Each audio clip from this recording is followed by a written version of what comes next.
Hello, my friends. It's Ranger Russ from the Meigs Nature Center.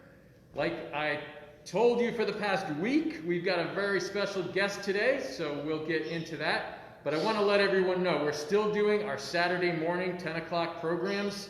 Very exciting. We had coyotes last week, lots of great information.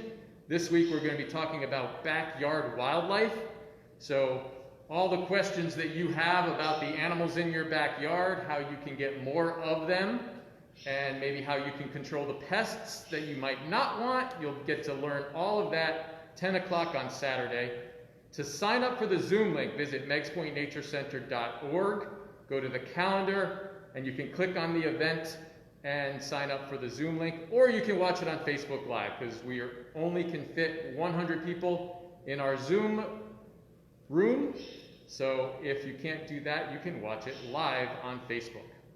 So today, I'm going to flip the camera around here. We have a very special guest, Mason Trumbull from the DEP in Hartford. Mason, would you like to give everyone your title? Yes, good afternoon, everyone. My name is Mason Trumbull, and I work at the Department of Energy and Environmental Protection as the Deputy Commissioner of Environmental Conservation, which I like to think as the fun, loving side of the department. We do all of the outdoor adventures, fishing, bird watching, hunting, hiking, biking, paddling, boating, and so on. So definitely have a lot of fun over here on the Environmental Conservation branch. And how long have you been with the DEP? I am new. I just started in August, and so just a little bit over half a year, and really have been absolutely loving my time here. We have an amazing team. We work in our parks, our wildlife management areas, our forests, and work so hard to keep public access to the outdoors open, even in the midst of a pandemic, which has been challenging. And so I feel really grateful to be part of this team. A side question. Did you find it a little overwhelming starting in the middle of a pandemic? It's like not a normal way to start a job. I would think that's a bit challenging. Yes, I still haven't met many of my coworkers due to the fact that we've only met on Zoom, and so looking forward to that vaccination. And good news is on the horizon, and looking forward to finally getting to meet some folks in person. Could you tell us a little bit about your background and how you came to be with the DEP? Yeah, sure. I've worked in the outdoor industry my entire life. In fact, I started in high school as a whitewater raft guide. I remember I actually skipped the last week of high school to train to be a raft guide, so that was my claim to fame in high school. But really starting out in that seasonal outdoor job, and then really staying within the outdoor industry, working for both nonprofits and private companies within the outdoor industry. And my goal is to really promote public access to the outdoors and take care of the outdoor environments that are so precious to us, especially here in Connecticut. And, well, we did talk a little bit about your title, but what specifically you do here at the DEP? That's a good question. I'm still trying to figure that out myself. We really focus in two areas. So on the natural resources side, we focus on wildlife, forestry, and fisheries. And so we do a variety of different things to basically protect our natural resources here in Connecticut. But on the fishery side, one of the things that gets a lot of public interest, of course, is our stocking program, and making sure that we're coming up on another year of fishing. Fishing we saw a big increase in fishing throughout the pandemic, and so making sure that we're able to keep the lakes, rivers, and streams stocked. And then on the wildlife and forestry side, and making sure that we're able to provide healthy, resilient forests in the midst of climate change. And then also making sure they have the right habitat and to manage our wildlife populations here in Connecticut. It's a really important thing there. And then on the outdoor recreation side, that's what I said before was boating and state parks. So any chance that we have to get outside, whether it's on the lake, or one of your state parks or forests here in Connecticut, working with that team to make sure we're providing that opportunity for folks here in Connecticut. And then the one other part of the department is very interesting and so important is our environmental conservation police. And they really, if you want to think about it as they take care of the outdoors here in Connecticut and the people who play in the outdoors, that's probably the best way to think about them. But really, they respond to a plethora of calls from hunting and fishing enforcement to wildlife in distress, and then also making sure that we keep our users in our state parks safe. We have a canine rescue team.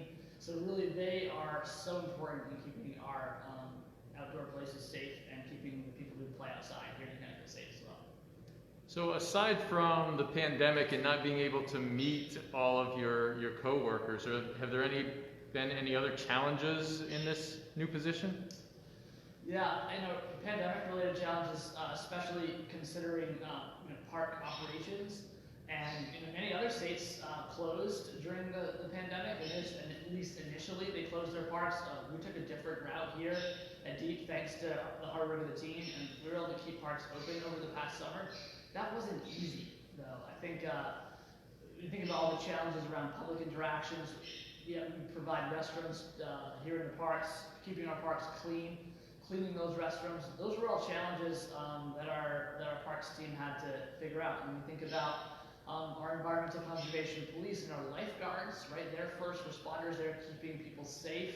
How do you do that in the midst of a pandemic? Well, we keep, obviously we're very concerned about our team and keeping our team safe as well. So it was a challenging year last year. We saw it was the largest year we've ever seen, record-breaking year for use in our parks and forests. A good stat to highlight that is our environmental conservation police who, like I said, take care of our parks and forests and enforce laws within our parks and forests. Their calls for service in state parks and forests actually tripled, which is an astounding fact. So I think that just kind of speaks to the incredible challenges that we saw over the past summer. So I want to let our listeners know they could post questions at any time if they have any questions for Mason. And I always like to ask people, have you always been interested in working in this field? It sounds kind of like you did. Or was there an aha moment, or was this just something that you were meant to do from the beginning? Yeah, that's a great question. I think, I grew up loving the outdoors, playing in the outdoors, and so that's been a love from early on. But I think there was definitely a shift this is my first segment in public service, and that's a little different. And so there were two things that really led me here. One was actually an experience from my childhood. I grew up in Maine, and we lived very near the Penobscot River. And if you know anything about the Penobscot River, Maine used to be historic salmon runs on the Penobscot River. And as someone who enjoys fishing, I remember hearing my grandparents talking about the incredible salmon fishing on the Penobscot River. But growing up, I never got to experience that because those salmon runs were pretty much depleted at that point in time. And so that was a really impactful lesson at an early age. If we don't take care of our natural resources, they can disappear. And so managing our natural resources, making sure we're protecting them was something I learned at a really young age. But then in my most recent job at REI, we did a lot of work around creating equitable access to the outdoors.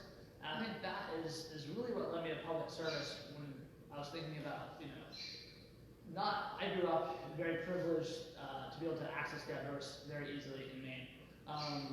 But not everyone had the same privilege that I had growing up when it comes to accessing the outdoors. And so something that I've been very passionate about over the last 5 years in my career, and something that I'm really excited to bring to Deep is continuing to provide equitable public access to the outdoors. And that's something that, there were challenges this past year with COVID that we saw some attacks on public access, and so that's something that we're trying to stand very firm on as a department, is making sure that we're keeping the outdoors accessible for all people. I'll have to say that's something that's personally been a passion for me. This is a new facility for us, and when we were constructing it, there was talk of maybe putting a charge for people to visit, new facility and everything. And I really wanted to keep it free, and I think it's been worth it because we get plenty of donations of people that come in, and I think that those donations would have been less if there was a charge to get in. So I'm all for giving free I love to do free programs. And that's kind of the cool part about our Passport to the Parks program as well is, for those who don't know, that's a registration fee added to your vehicle registration, but it allows anyone with a Connecticut license plate to visit our state parks for free. So whereas you may not spend $7 to go walk your dog in a state park after work, we have over 100 state parks and forests here in Connecticut, and so that's pretty incredible. We're a small state. And so, chances are, if you live in Connecticut, you probably live near a state park.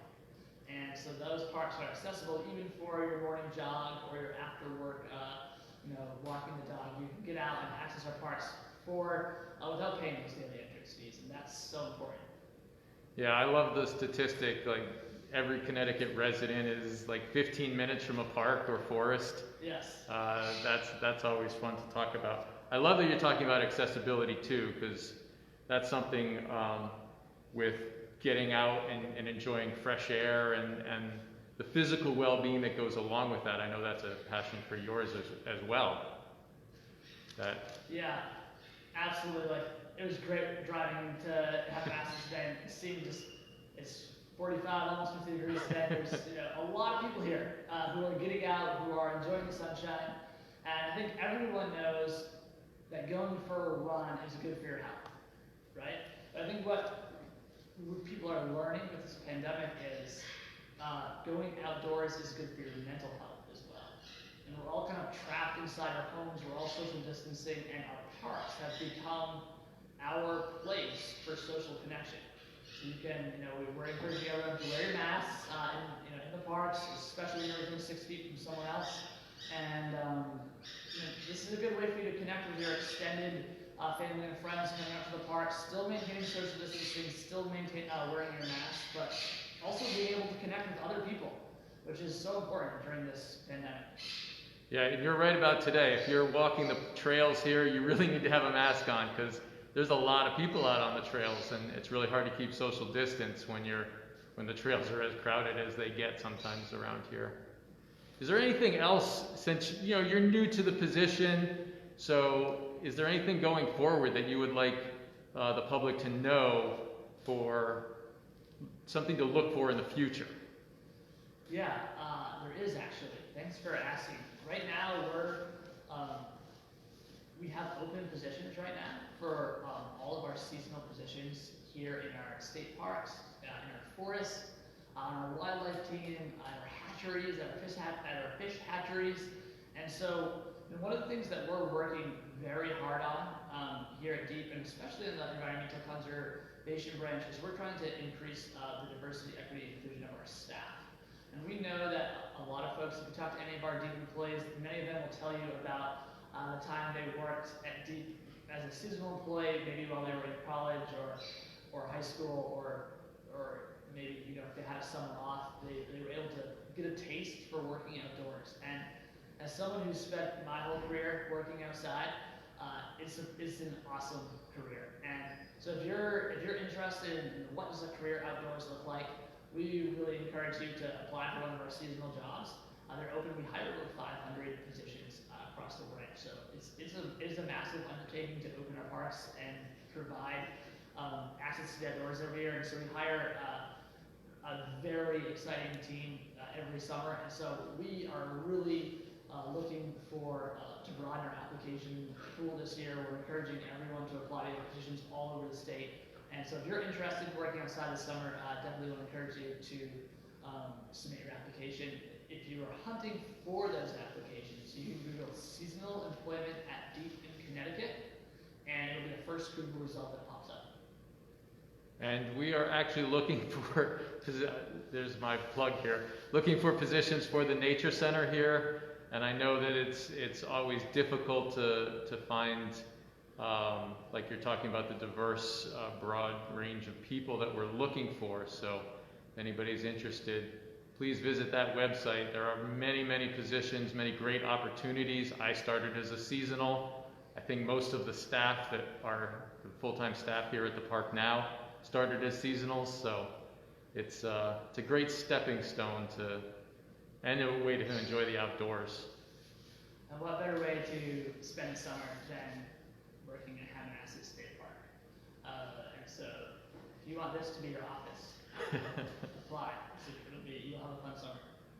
Yeah, I love it when people come in and they say they worked here in the 50s and the 60s and start telling the stories about how much they enjoyed it. So people are still enjoying it now. Some things don't change. All right, is there anything else you'd like to share before we wrap it up? Well, I'd like to thank everyone who's listening for your support. They're looking at the nature center here at Hammonasset and our parks. And those public lands are precious. We need supporters for public lands in Connecticut, and we do. We have a lot of folks who support our public lands. So I'd like to just thank folks for supporting our parks, and also just would like to do one little plug. One of the things we've seen this year with COVID has been with the increase in use has also come an increase in misuse. We've seen a lot of trash being left behind in our parks, and so we're encouraging folks to carry in, carry out. So if you come to a state park, it's a little different than visiting maybe Fenway or going to a Yankees game, depending on who you cheer for. But Deep manages 10% of the land in the state, so we're not able to put trash cans everywhere within 10% of the land of Connecticut, as you can probably imagine. So what we are encouraging everyone to do is, if you're visiting a state park, if you're going out on your boat for a paddle, bring your picnic supplies with you, but then please bring those home with you too. Bring that trash home with you, so we can keep our parks clean, keep our public lands clean for everyone to enjoy. All right, thank you very much. I know, being new to the position and the important position that you have, it's tough for you to get time to get out. So I appreciate your time coming down here and talking with our audience. I want to remind everyone, Saturday at 10 o'clock, we've got another great program. But if you look at that calendar at meigspointnaturecenter.org, you're going to see an entire calendar full of events. We're all the way booking into April, and there'll be plenty of more programs after that. So look ahead, see the programs you want, sign up as soon as you know you want it, because again, space is limited. All right, I will be back tomorrow at 11 o'clock, and I will see you all then. Make sure you tune in and enjoy the rest of your day. This is Ranger Russ signing off from the Meigs Point Nature Center.